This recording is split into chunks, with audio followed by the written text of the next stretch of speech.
Hello and welcome back to the top 8 round of the Aichi championships. We're going to be looking at the top 8 and that's very interesting. So in the top 16, right, we had 11 Doflamingo, 3 Rob Lucci's, and 2 Shanks. Now going into the top 8, we know one of the decks that made it in. I won't spoil it in case you haven't watched the previous video on the channel, but the top 8 has now moved down to 2 archetypes, 6 Doflamingos and 2 Shanks. I honestly did not expect Rob Lucci to get completely bounced, all 3 of them from the top 8. I expected at least one of them to make it into the top 8, but looks like it's going to be a lot of blue and potentially some red in the next couple matches. You know that this is a Doflamingo mirror match, right?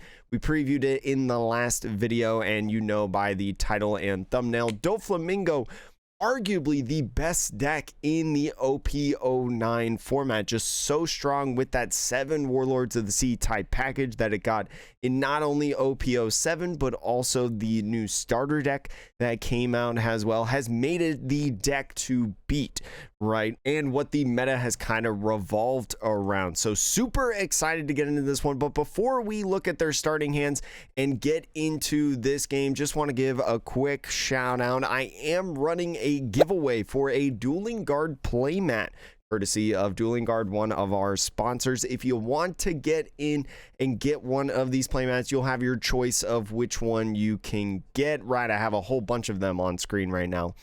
All you have to do is comment on one of the 4 Aichi tournament videos that we're going to have on this channel as the tournament progresses, right? It can be this one, it can be the last one, it could be the next one, whichever you choose. And you also need to go ahead, click the link in the description below to join the Discord and react to the message so I know that you're entered. It's kind of the easiest way to contact you guys. And also to let you guys know, I'm not the official tournament, by the way. I am doing a rebroadcast unique commentary of the official championships. If you want to watch the official championships, I got that link down in the description below as well that you can check out and watch. They do fantastic work over there and always want to promote them. But going into this one, this is the player on the right side. Their starting hand that they've got in here, they've got some reordering with the buggy that they can do, and also a Jinbei Weevil combo, which is going to be very, very nice, especially if you don't have something like a Marshall D Teach to be able to manipulate your top deck, right? If you're stuck with the cards in your hand that are in your hand, Jinbei Weevil, not a bad combo, especially if you're going second. And then the Boa Hancock as well, a great blocker that we've seen, one of the great additions from the starter deck. And then Charlotte Pudding, not a 7 Warlords of the Sea type card, but is debatably one of the best blue cards in the game at this point. Being able to reset your opponent's hand entirely is almost as good as forcing your opponent to trash a card in hand, right? With something like the 9-drop Kaido from OP08. So going to be a nice hand and an interesting one. We'll see how it works for him. And whoa, this hand is definitely interesting for the player on the left side. They have 3 buggies and 1 Perona, right? Buggy is nice because it is a 2K, but that's 4 restacking options that you've got. Definitely not going to miss leader effect, I will say, in this match. We'll see how it goes for them, rounding out their hand with a Weevil as well. So if they end up finding a Jinbei in their top 5, right, with that Perona, is going to work well for the Weevil, but definitely an interesting hand, I would say, for that player on the left. So here we go within the match. Thank you so much for joining me. Player on the right side going first is going to do some reordering. This is a nice start, I would say, for the Doflamingo, especially because you have that 4-drop Trafalgar Law that can get that character back into the hand, or maybe the Jozu. So thinking about what they want to draw and what they want to play off of leader effect, that Dracul Mihawk there is going to be a nice 2K to draw potentially, and then into next turn that Weevil on the top after your top deck is going to be really good to get off the leader effect. So pretty good start, I would say, for this player on the right. Not only their starting hand, but also inside the top 3 cards is going to be a really good restack. So now moving to the player on the right is going to go ahead and use that Perona, like I mentioned, going into the top 5. Does not find a Jinbei there. Does find Boa Hancock and also a Buggy and Pudding, and then 2 2K Crocodiles. So what you may see right here, especially with one more Dawn left, you could see this go into the bottom of the deck. And the reason that you would do that is none of these cards really accelerate your game plan immensely, right? It is really nice with the Boa if you want to go in, draw something like the Pudding or Crocodile for the turn, and then go in with the Boa leader effect. But if you're trying to maybe maximize trying to find a Jinbei, you could round out this turn by playing a Buggy. That would allow you to look at the next 3 cards if you decide to bottom deck this stack. Not 100% sure what he's going to do. Looks like he could be playing the Crocodile. The Crocodile may be able to go in and put the Perona back in hand if you play that off of your leader effect, like next turn top decking the Pudding and then going into Crocodile, right? Might be able to use that, but is instead, I think, putting the Boa on top with the leader effect for the next turn. So top deck Pudding, then go into Boa. Not a bad strategy. Establishes blocker, gets a Dawn onto your leader. But now we move into the player on the left turn. Just going to go ahead and use leader effect, right? Going to use that stack that he did. Going to play that Jinbei. So the Jinbei is going to be nice for that Weevil that's in hand. Going to draw another card. That's going to be that Jozu that they put on the top of the deck and just swings 7. You got to make sure to fulfill that after doing your leader effect. I know a lot of people, including one of my streams that I had the last week, we accidentally forgot to fulfill a 7,000 power swing on the life. So you always got to make sure that you do the proper sequencing of these Doflamingos, especially the mirror, when there's a lot to think about between the fulfilling leader effect and the actual attack. So player on the left side now going to go in and use that swing, is going to go ahead swing at this Jinbei. So starting to see a little bit of board control now with that 7,000 power swing into the 5,000 power Jinbei. Is going to go ahead, I think, and bottom deck the 3 cards. Is that what they just did? Getting that Boa off the leader effect is going to get that Boa restack the top 3, and yes, did actually bottom deck that top 3 cards that they already knew about. So is going to be taking that knockout right here. We're probably going to see this Buggy come down then, and yes, finish off the turn with the Buggy.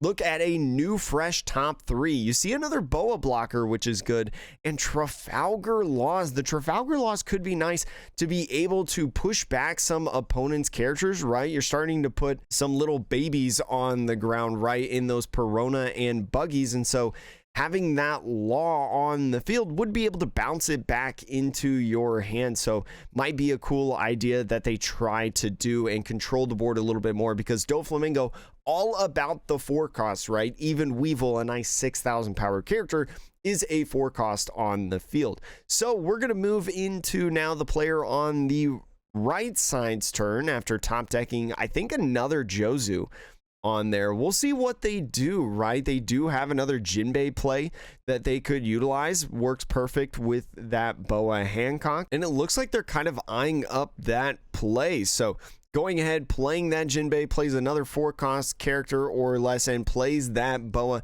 Reorders the top 3, right? I believe they maybe know one of the 3 cards, so now gives them a fresh perspective on what their next couple turns could look like within this deck. And it looks like with a Marshall D. Teach, Trafalgar Law, and Boa Hancock, you're not going to be able to use leader effect this turn. So the top card is going to be what you want to top deck, right? Marshall D. Teach, an excellent card that we've seen in this deck since the starter deck released, right? Kind of started out as a fringe card, but now I think is a staple in most Doflamingo decks. Being able to put a card from hand onto the top of your deck is so good in so many situations. And so looking at that order, looks like it was Teach, Weevil, Boa on there. So is going to go ahead. They now have both Dawn being attached to the leader, one from the Boa effect, right, and the other one being the active Dawn, is just going to be a normal 7, right? And we'll see if it's at lead or the Boa blocker in this turn. But with this 7,000 power swing, is not going to swing with the Weevil first. So very interesting on that. Looks like it is going to be at lead, is going to go ahead, take a life, and just passes off the turn. So opts to not use the Weevil on the swing. Saw that the player on the left side really focusing in on the board control, right? And took out that Jinbei that came in rested. So just saying, you know what? I'm not going to swing with this Weevil. I'm going to wait for you to put your characters sideways first, so then I can swing into those characters, do a little bit of board control. So the Doflamingo on the left side now playing the Boa Hancock, going to reorder the top 3. There is a new card within this top 3 being that Jinbei, so we'll see if they put the Jinbei on top from there. I believe they did, so is going to fulfill that Boa effect to get that rested Dawn on leader, put another one active and fulfill the leader effect. Is going to go ahead, decides to put the Law on the field. So the Law is going to be nice, right? Because you are going to put a character back into your hand. Is thinking about the Perona. So instead of maybe the Buggy as a 2K, because you got a couple buggies in hand, right? Maybe thinking a little bit about the Pudding. So the Pudding on the right side, if it does happen, you don't want to reset your hand entirely of those 2Ks, right? So you want to have another opportunity, because you know you have another Law in the top 3 to put that Buggy back. If because you have a substantial hand right now, they go ahead and reset. You're kind of prepping a little bit to get back after the potential Pudding. So after fulfilling that 7,000 power swing and taking that life, getting the Boa back in hand, no blockers on field, now goes in with another swing with that Boa Hancock. Swing 6, says, you know what? I got one on field already. I'll do another one. In the player on the right side, taking both of those life, going down to 3. So gonna see on the right side what they decide to do. Has a couple teaches now, one from the top deck that we saw and one from the life. Also found a Sengoku Searcher, so could be nice for finding a key piece like Jinbei or Weevil or something like that, or maybe another Boa, or maybe a 4-drop Trafalgar Law of their own. We'll just have to wait and see. So now on 7, right, could play that Jozu if they want. Jozu really nice to bounce back characters and control the board in a sense. Is really thinking about that Pudding like I was talking about, right? And is going to go ahead, slam that Pudding down. Probably a pretty good turn for the Pudding, right? We saw a lot of restacking. We saw kind of the bouncing effects, right? And the opponent kind of preparing for it. So even though, right, tried the best to leave this Buggy on the field, maybe have some counter to come back into hand later through some potential effects, did kind of reveal the information on the Perona. Just you kind of had to that, okay, my hand's pretty good in here. So not a bad Pudding, I would say, from this player on the left. And it looks like the hand Jinbei, Weevil, Teach, Sengoku, and that 4-drop Gecko on there. So not a bad reset on a hand, I will say, especially with a Jinbei Weevil combo ready to go if the board gets cleared. But now thinking about swinging this Weevil, might be trying to swing at some of these characters. I think maybe the Law is the first one that you would swing at of the 2, right? You do have 3 active Dawn left to be able to use off of the leader effect. We'll see what he does. Could go ahead, block, could go potentially with the 2K counter. Don't have 2K on it, so is just going to go ahead and block 1K right there. So does minimize just one card and forces another swing, having to go at the Law. Could be at face at this point, or the Law could be one of the 2, Jinbei being a 5,000 power character. But you gotta imagine that this 7 on the leader is going somewhere. Could also attach the 3 onto the Buggy and try after that reset to just nail life a ton. That might be a possibility that they do, but is going to go ahead and counter out with a Jinbei 1K right there. So giving up the Jinbei, can get it back with the Gecko, right? So not all is lost on that play with that Jinbei, but going to attach to onto the leader and use that leader effect to kind of end the turn. I think swinging at the law uses the leader effect to play another Weevil, so that Weevil again going to be nice to draw a card. And we see putting work really well on one side, but no putting on the other. So how is that going to impact the game as the board continues to grow in this turn? So is going to go ahead and let that law get KO'd on that 7,000 power swing with all that gold Vivi Dawn, and is going to be at 8 Dawn, I believe, on this turn. So plenty of options that you can utilize right here. Could go ahead, put that Teach down.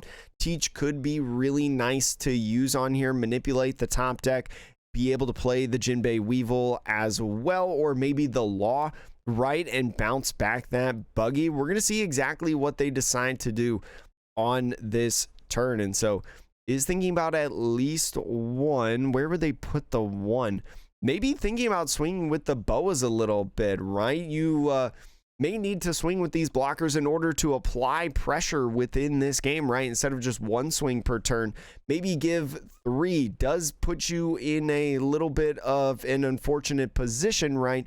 Because you would lose out on blockers, right? More swings would come into you, but you need to apply the pressure. So going ahead, swinging 7, what looks like at the Jinbei, and is going to get that knockout, right? Do some board control. We'll see if they swing with the other boa right here. And so would probably attach 1 if they want to swing at the Weevil, right? A 7 is probably a good number, force at least a 2K, but is going to go ahead, just do 6, and looks like going at lead right now. So changing it up a little bit, not going for the Weevils at all, is just going to be a 2K Dracul Mihawk counter out. Does not reveal too much more. Is going to go ahead, use that Weevil to draw 1, and then with the rest of the Dawn, go in, play the Teach. Going to use that Teach effect to manipulate the top deck and put 2 rested Dawn on the Doflamingo. And with that as well, going to be able to use the leader effect on the turn. I think putting the law back in the top, and is going to play it off of this leader effect. Is going to play over the buggy, though. You do have to play over a character before you use the law effect, and is going to put the law back in their hand to put a Weevil back in. The Weevil, a great option to put back with that Trafalgar Law. One of the reasons that it's in the deck, right? Because that Weevil is just a brick in the hand, right? Does draw a card if they do play it down, but as a 6,000 power character without counter is going to be tough. And so with this 7,000 power swing, we're going to see where this 7,000 power swing is going, if it's at the Weevil or if it's at lead. And it looks like it went towards leave. Doesn't want to give any counter, right? Doesn't want to reveal that, oh no, I don't have any 2Ks in hand to help get out of this swing. So instead of giving 3 1Ks, I'm just going to take this life and build up the hand a little bit more. So although not seeing a pudding, the player on the left side only having a bunch of 1Ks, so we'll see if that can dwindle down as time goes on. But hand advantage definitely on the right side on that Doflamingo.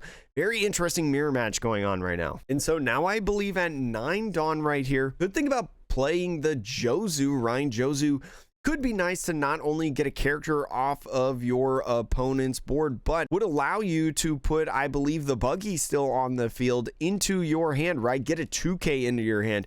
You might even be able to put pudding back into your hand, right? To be able to go in and use that pudding effect again. But going with that Jozu and putting the buggy back is going to have one of those boa blockers go away. Little tongue twister there for you.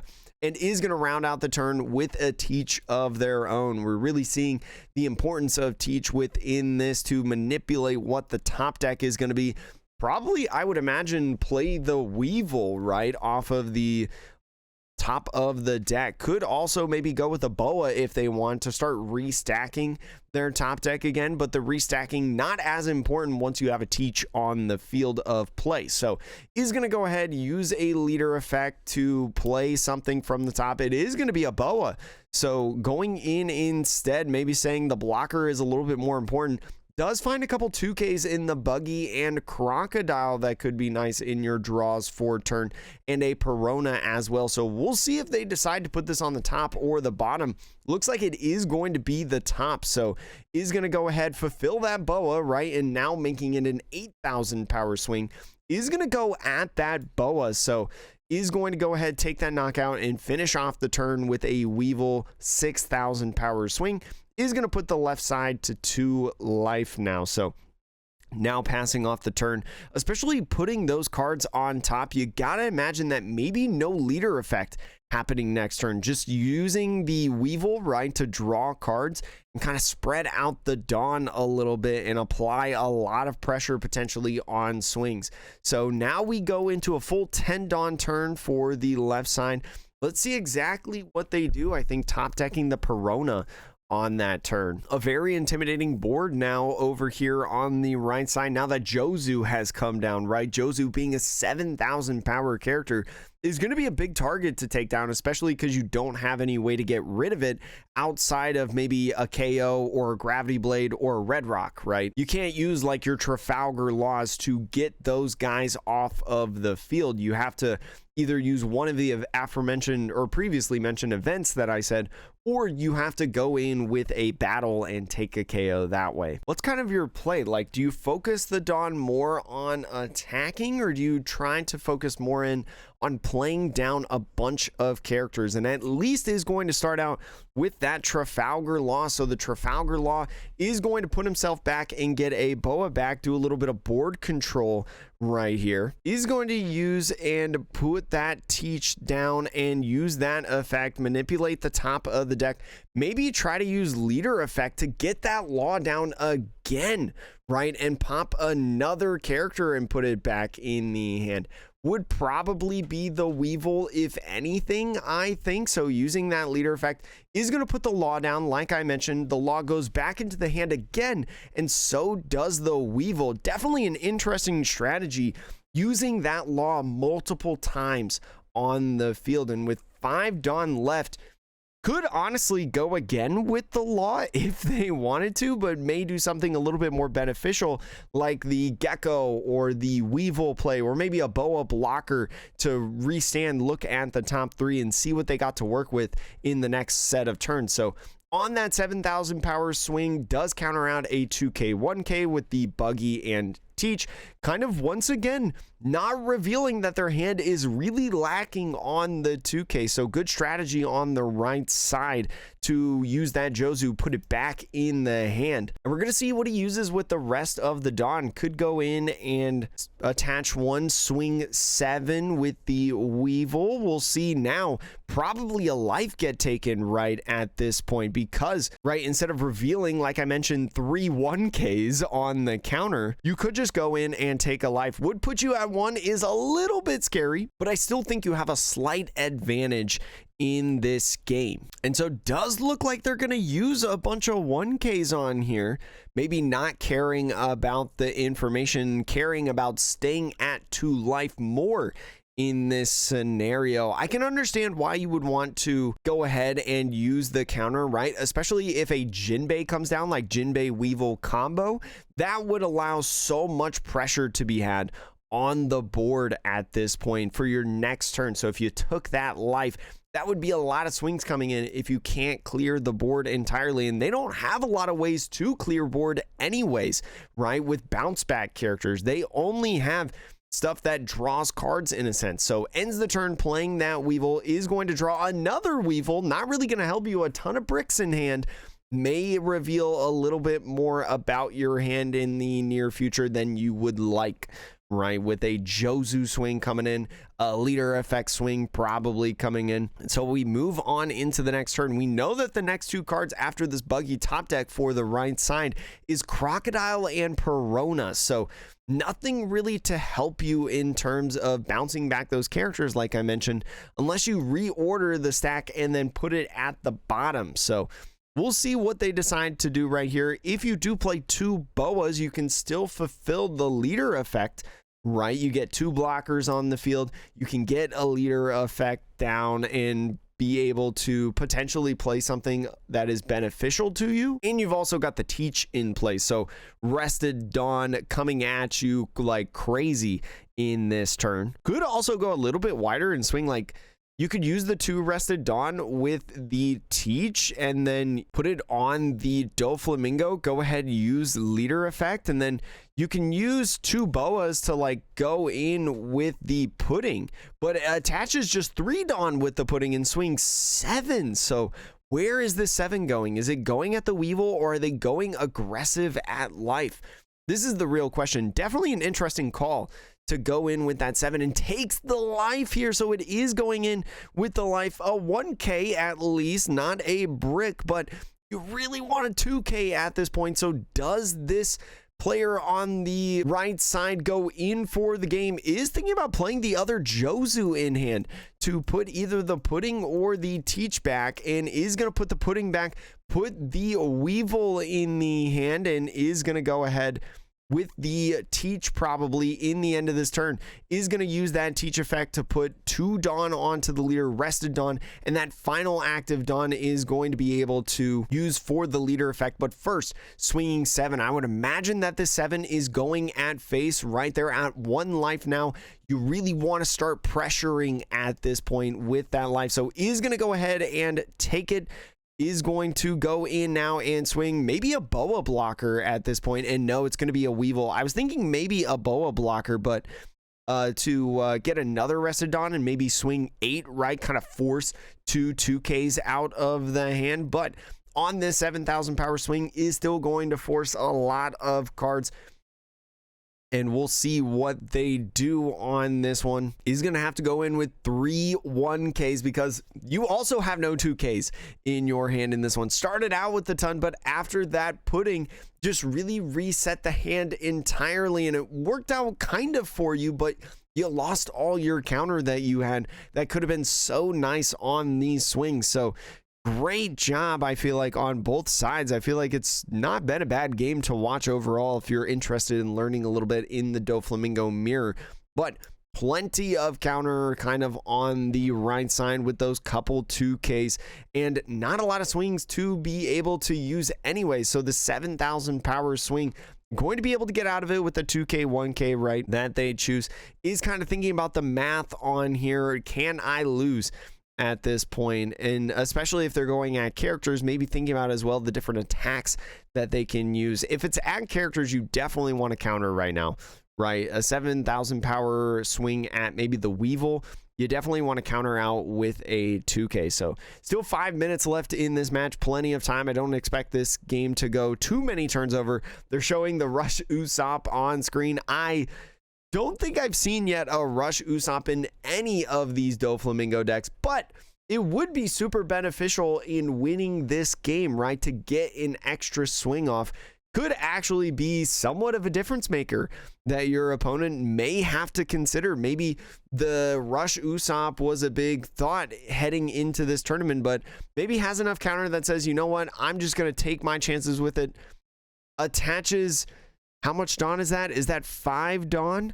5 Dawn onto the teach, being an 8,000 power swing. And so now you're really sitting pretty, right? You know that the Doflamingo really can only do 9,000 power, right? Because the teach specifically says Rested Dawn within its effect, and I don't believe Attached Dawn is Rested Dawn. So is just going to 2K out of it, go to 9. And so now at this point, you kind of say to your opponent, all right, I think I'm good at this point. And even if they do have a Rush Usopp, right, the Rush Usopp would only be a 5/7 max at this point, and just says, you know what, I'll pass off the turn, I'll let you do your thing.